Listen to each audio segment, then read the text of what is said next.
In his 60 years of politics, ladies and gentlemen, never would have former Prime Minister Deve Gowda thought that a sex scandal would embarrass his party and erode his goodwill to such an extent that he would be compelled to write letters to one of his own. As Prajwal Revanna remains absconding for 28 straight days, vacationing somewhere in Europe, his grandfather, JDS, has warned his predator grandson to return to India and face the law of the land. The 91-year-old, in this letter released on Twitter to the world, has said, and I quote, "Face the legal process or face my anger." Deve Gowda has also urged Prajwal Revanna to join the probe immediately if he has any respect left for his grandfather. Ladies and gentlemen, think about it. After 28 days, Mr. Deve Gowda says he has answered the call of his inner voice.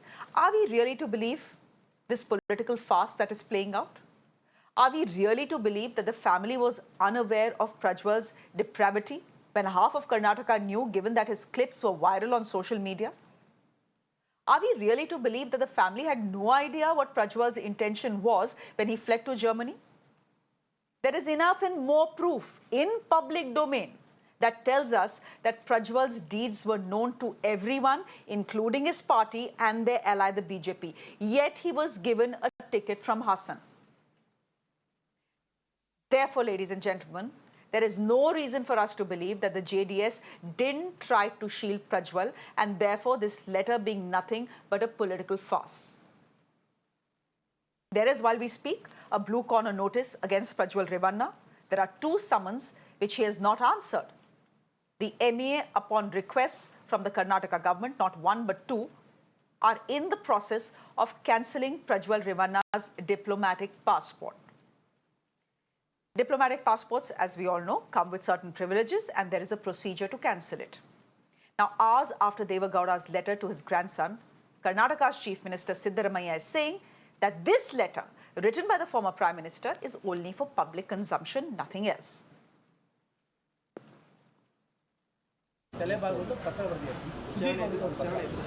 ನನ್ನ ಪ್ರಕಾರ ಕಳಿಸಿರೋರೇ ಅವರಲ್ವಾ ಪತ್ರ ಬರೆಯೋದು ಸುಮ್ಮನೆ public consumption.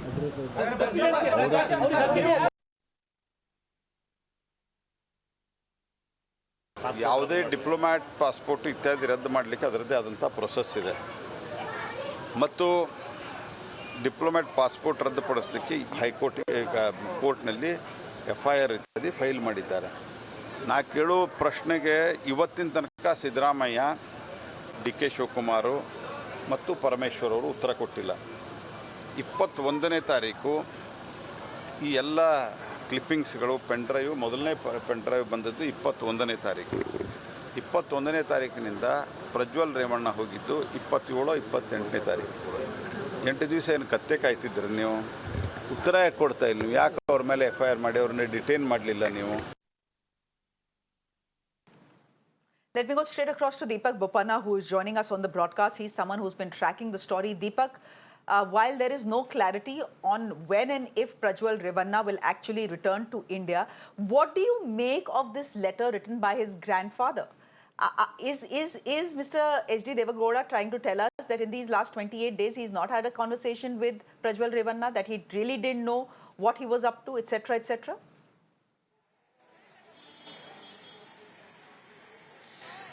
Well, Shreya, at the outset, of course, it has been a difficult time for the Deve Gowda family, and it has brought in a lot of embarrassment for him personally, for his party as well. But keeping all of that aside, putting out this letter at such a time raises several questions. Could not have the JDS, any of the members of the family, gone before the SIT and given at least preliminary information about what they know, about where his plans to go were, especially after the 1st of May, when he wrote through his legal team that he'll return in 7 days. That was supposed to be after the second phase of elections in Karnataka, but after that, of course, there has been no word whatsoever from Prajwal Revanna. Now, does he want the state to believe and the people to believe that he had no information, or how the family has no information about where he is currently? More importantly, another question is, why not a letter being written to the center to probably cancel his diplomatic passport if the intention is to bring him to book and face the law? And writing a public letter like this is more of trying to save the face of himself and his party at a time where it is, of course, gone down the drain because of the serious serious allegations that they're facing. While the politics around it definitely continues, a lot of answering to do for the JDS, whether this is the best that they can do in a time of crisis like this. Deepak, we'll leave it there for the moment. Thank you very much for joining us. A quick chat with my guests. Anurag Naidu is a political analyst. Lavanya Ballal is spokesperson of the Congress party. And Shreya is a lawyer. Lavanya Ballal, I'll come to you. Many people will turn back and say, why blame the father for the sins of the son? Would you agree with that? You know, there are a lot of questions being raised about Mr. H.D. Deve Gowda's letter to say, why this farce? We all knew that you knew. You knew what was going on, yet you let it carry on. You didn't say anything to him. You gave him a ticket for Hassan. And now when things have exploded at your face, you're the ones who ensures that he flees the country, and then you're writing this letter for public sympathy. Good evening, Shreya. I was just listening to Deepak as well. He raises a lot of very pertinent questions. You had very valid questions as well, but I do not want to make any allegations of a very senior leader like Deve Gowda ji. I would want to believe that if he was aware of any of the wrongdoings, that he would have done the right thing. But at this point of time, we only have one question, Shreya. Will the BJP heed its own alliance partner who has made a call, or who is trying to reach out to his grandson and saying, hey, you should come and face the music?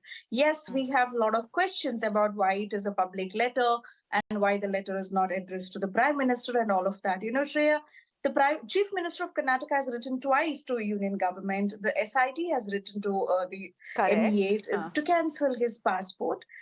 We, at this point of time, just want to know if the BJP will heed the words of at least their alliance partner and do the needful, because those women need justice, right? The letter also does not mention anything about the victims. But Lavanya, Shreya, I mean, I've seen that letter. But Lavanya, you've just heard from Prahlad Joshi as well. We've just heard from Prahlad Joshi as well. And he's saying that you do your work, our process is underway, essentially implying that the process to cancel Prajwal Revanna's diplomatic passport is underway.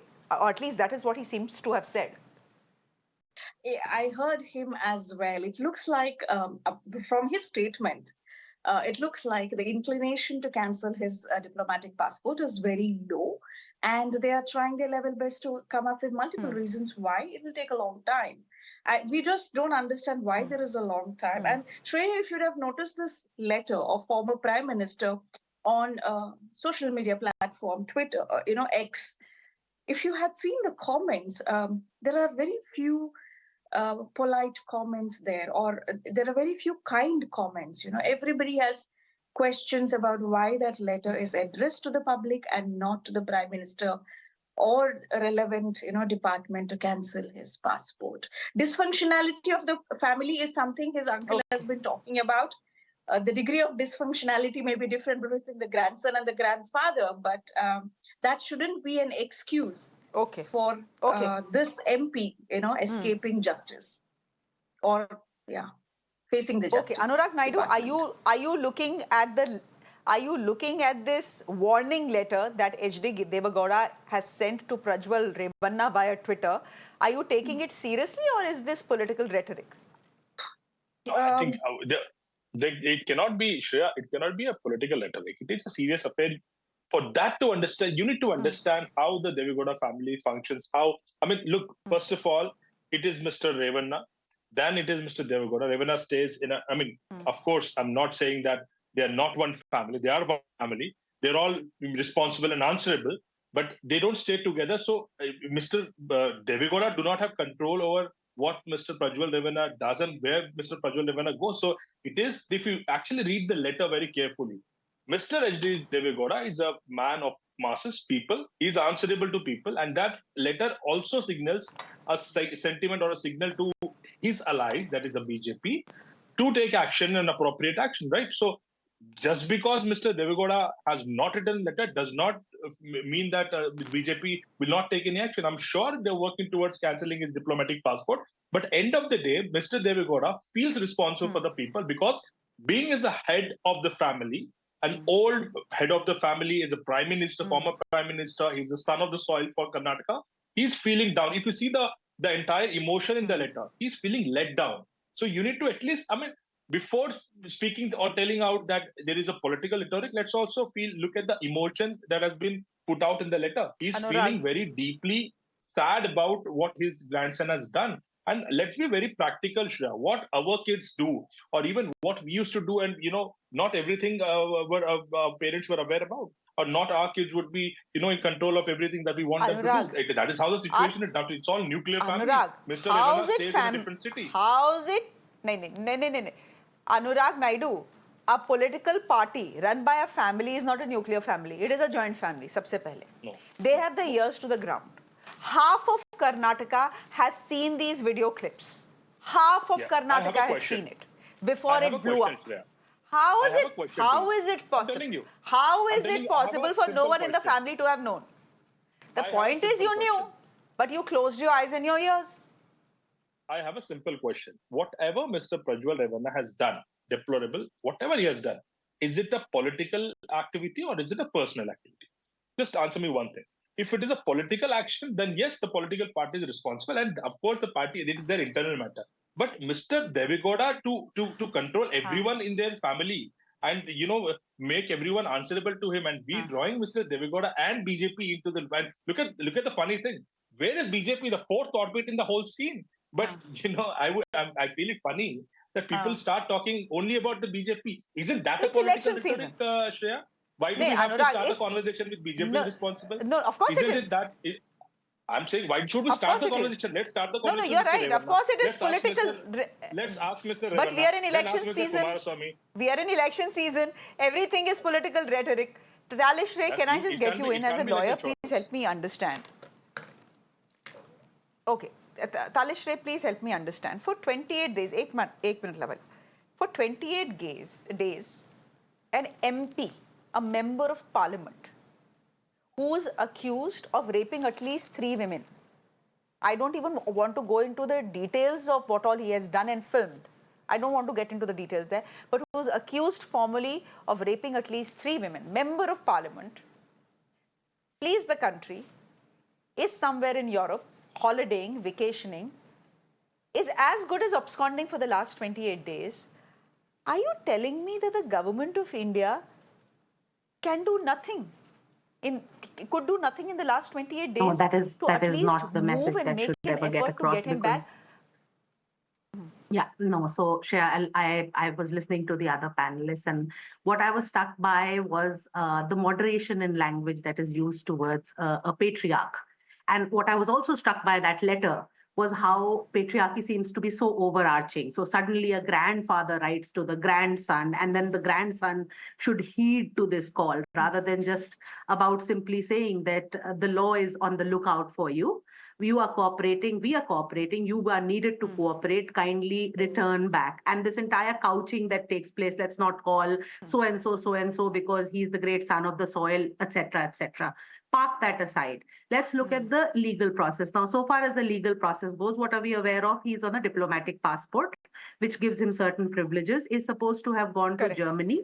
Now, beyond that, he was also supposed to return incidentally around mid-May. And that was also a statement that was given in court initially 15th. At the SIT that I will come back within so-and-so period. And I could not. And then he did not appear. The question that actually begs the SIT is that immediately, since 2004, we have an extradition treaty with Germany.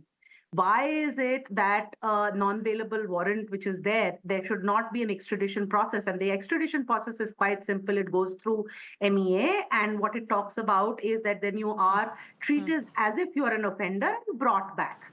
Now, all of this can take place at any point in time, and there is an urgency because this is a public officer that's involved. This is a sitting, member of the parliament. Instead, we have this huge conspiracy of those in power. And I'm not even going with which party is responsible or otherwise, but it is a conspiracy of those in power. Because if you look at it at this tendency to use power, go back in somewhere around August, September last year, when they sought a gag order against all of these clips that we had begun to do round about the same person regarding these abuse cases that had taken place. And there was a gag order that was there against the media at that point in time. Shreya, it's only now that it has come in the public realm and there's been a public outcry. And yet at every point in time, it's about so-and-so writing a letter. No, the chief minister does not need to write a letter. Once the court has given a notice that is there, and according to the news reports, the SIT is preparing to issue a red alert, which basically says that he would be then treated as a proclaimed offender and be brought back to the home country. That is what is actually needed at this point in time. Also keep in mind that it is not that the special court has done any great favor, because please understand that this is a family that is completely in power. Nobody is talking about protecting the witnesses. Nobody is talking about the women that have gone through it. Apparently all of Hassan knew this was a commonly known secret, if one is to believe what has come out recently. And yet we are not talking about witness protection. We are only talking about this person. We are talking about his grandfather's letter. I mean, the grandfather's letter, well and good, that sentiment which arose after 28 days, which must have been a long, long one to listen to his conscience, just tells you how far the conscience is away from the brain. But it arises out of 28 days. But let me see, what are they offering in terms of we will ensure that justice is done? No, the fact is that the videos are all over. And the fact is that the victims' faces have not even been blurred. So essentially right now, almost everyone in Hassan knows who the victims are. And that's the real tragedy playing out. Anurag Naidu, I'm going to give you exactly 15 seconds. Please respond to what Talish Ray is saying.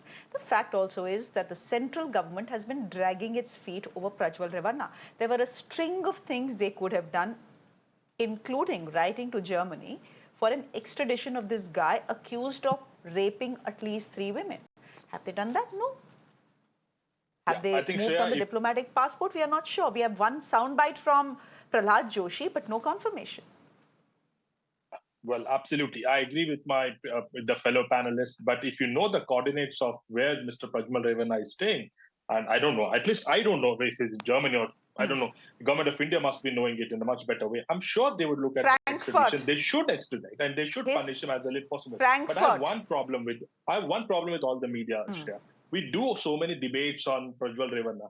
I don't want to name everyone, but I can tell you about 6 to 7 anchors who have done primetime news shows on this topic, and they've interviewed Prime Minister in the last 6 days. Why don't they go and ask, when they put the mic in a campaign rally to the Prime Minister, why don't they go and ask the Prime Minister? So why don't you do this action? Why don't you take action, Prajwal Revanna? I challenge anyone? I mean, you look at this. Don't force me to take names, but I can take names. Just 2 days back, there were anchors who were interviewing Prime Minister in the rally. Aapka kurta bada acha hai, aapka to aap puche na. Why do you want to then bash at BJP on in a matter like this, which is got everything to do with the JDS? Anurag Naidu, I promise you this. And of course, for all the right reasons. If I get an interview with the Prime Minister, that will be my first question. My second question will be on Brij Bhushan Sharan Singh. But I will not get that interview because I will ask these questions. But as I said, I will not get the interview for the very fact that I'll ask these questions.